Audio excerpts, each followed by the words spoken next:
Okay, good morning class. Good morning, sir. Are there anyone absent today? None, sir. Kung wala, let's begin our class with prayer. Please stand up.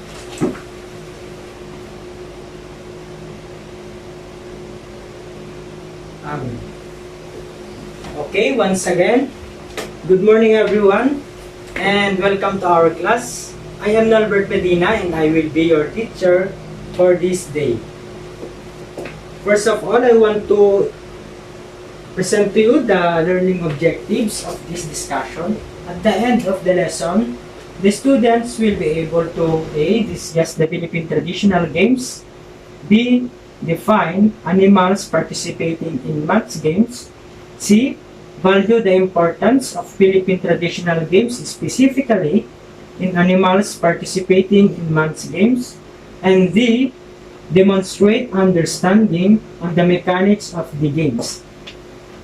So before we proceed to our main lesson, let us first have a short game which is Guess the Word.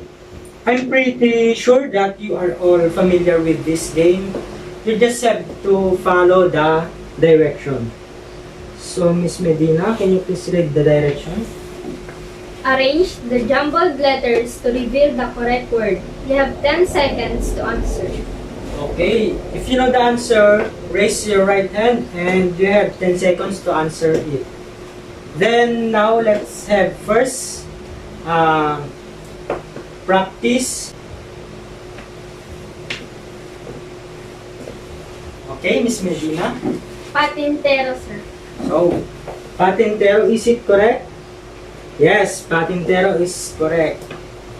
But this time there is no point because, as I said a while ago, this is only a practice. Bale, itong mga words na ma-encounter natin dito sa ating laro ay connected siya sa ating pag-uusapan ngayong araw. And those are Tagalog words. Lahat ng jumbled letter na ma-encounter natin ay Tagalog siya. So let's go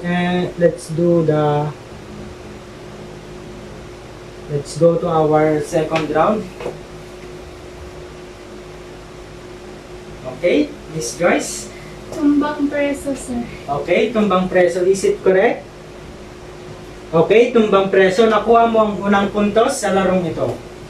Let's proceed to our third jumbled letters. Okay, Miss Medina. Luksong baka, sir. Okay, luksong baka. You got the point for this round.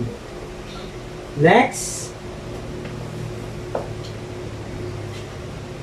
Okay, Miss Joyce again. Luksong tinik, sir. Is it correct? Luksong tinik. Luksong tinik is correct. You got the point for our last word. So, congratulations to everyone. You did a great job. So for the student naman na hindi nakakuha ng puntos, don't worry because we will be having another one after our discussion. So kailangan nyo makinig ng mabuti sa ating pag-usapan ngayong araw.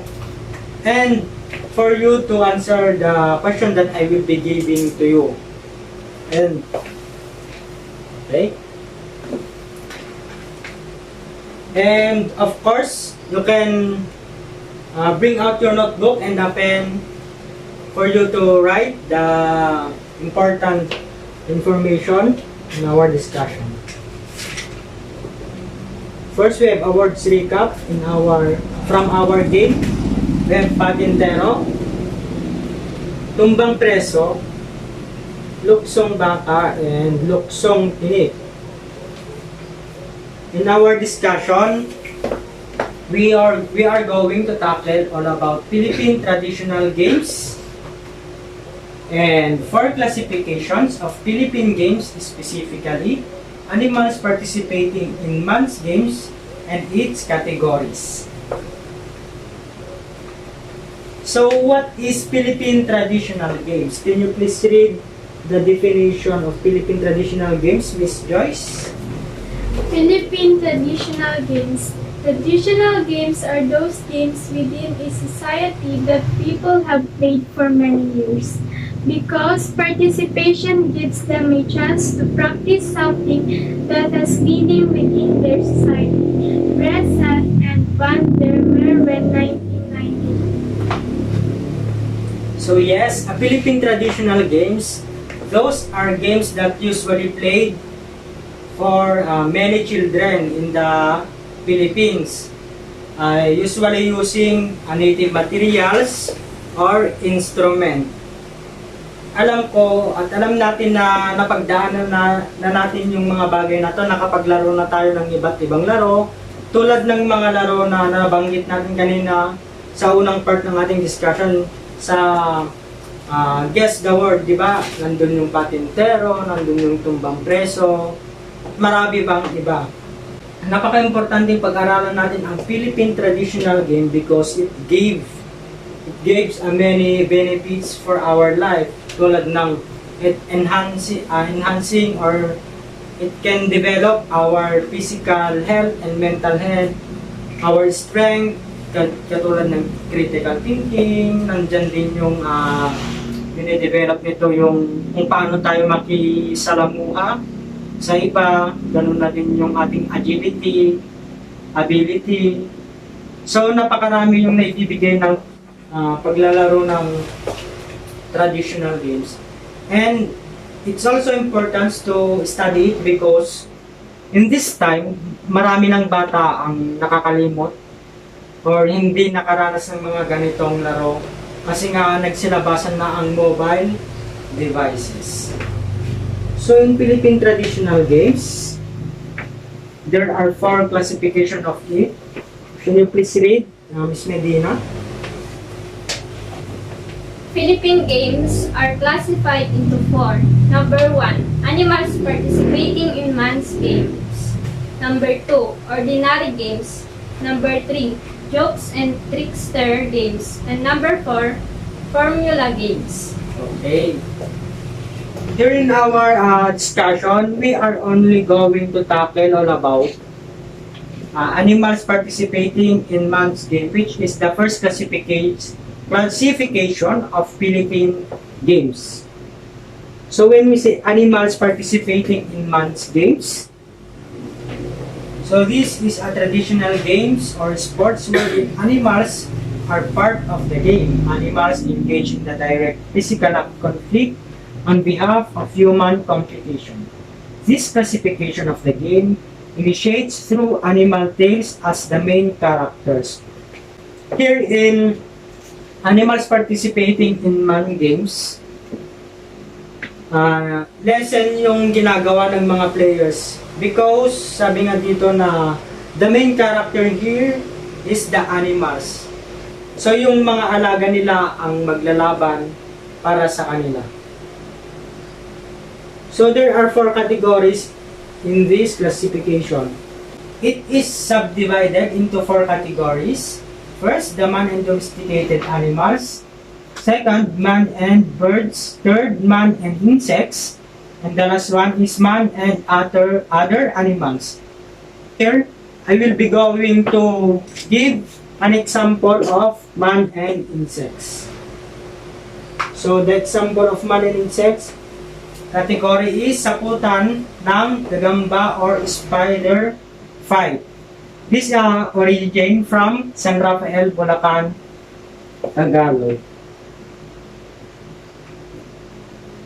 So this is the picture of spider fight. Meron na ba sa inyong naka-experience na maglaro ng ganito? None, sir. None pa. So usually kasi mga larong panglalaki yung mga ganito, spider fight. Kasi ako na-experience ko na na maglaro ng ganito. Pumupunta pa kami sa bukid upang maghanap ng mga tinatawag na lawlawan, Ilocano, and gagamba in Tagalog. In spider fighting, there is a setting wherein we can play it maybe indoors or outdoors any time of the day.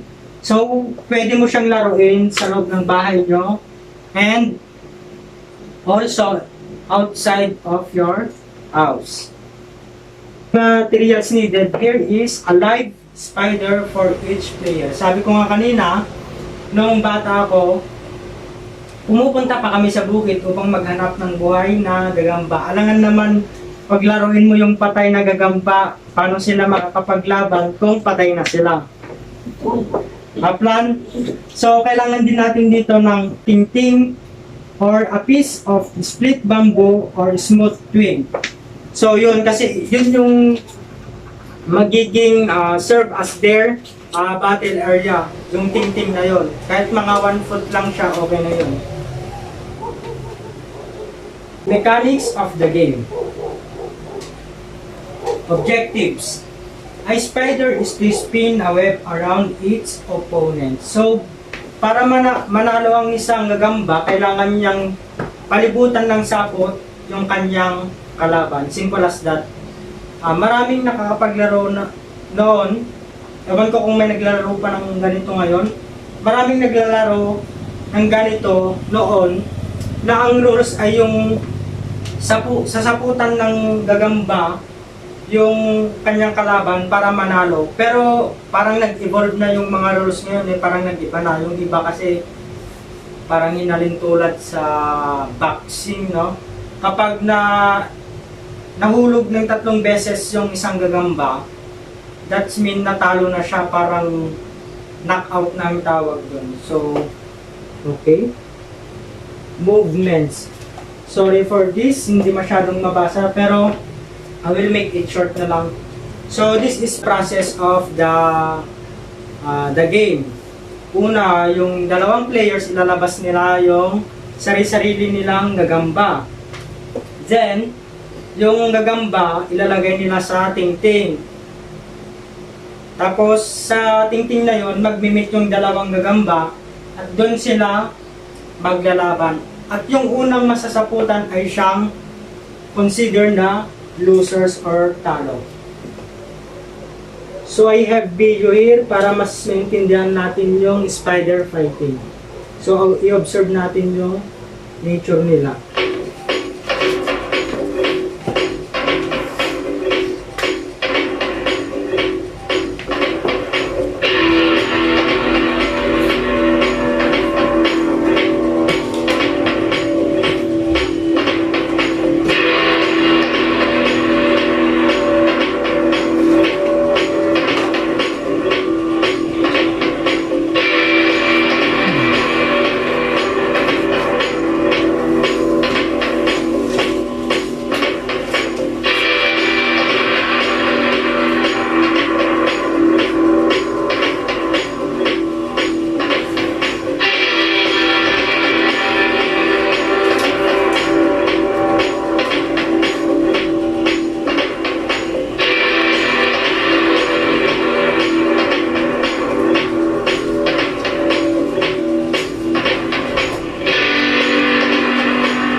So yun, no? I hope that you listen carefully in our discussion. By the way, imbis kasi na gagawin natin or ipapakita ko sa inyo yung kung paano sila maglaban in live, hindi kasi I'm not able to find a live spider sa ngayon. Kanina kasi may bagyo nga at maulan, kaya yun, nag-search and nag-download na lang ako ng clips para mas maintindihan nyo kung ano yung spider fighting. So, before we end, meron muna tayong recaps in our discussion, no? Through recitation. So, the first question is, this is commonly played by children, usually using native materials or instruments. Okay, Miss Medina? Philippine traditional games. Okay, Philippine traditional games. is correct. Can you give example of Philippine traditional games? Kahit mga dalawa lang. Anyone?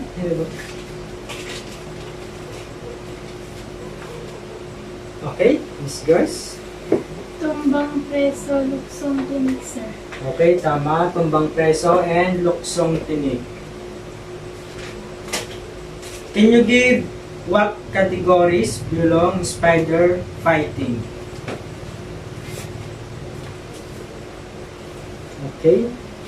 Miss Medina again. Man and insect, sir. Okay, correct, man and insects. And the last one, what is the objectives of spider fighting? Okay.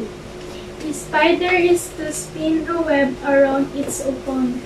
Okay, that is the objectives of spider fighting.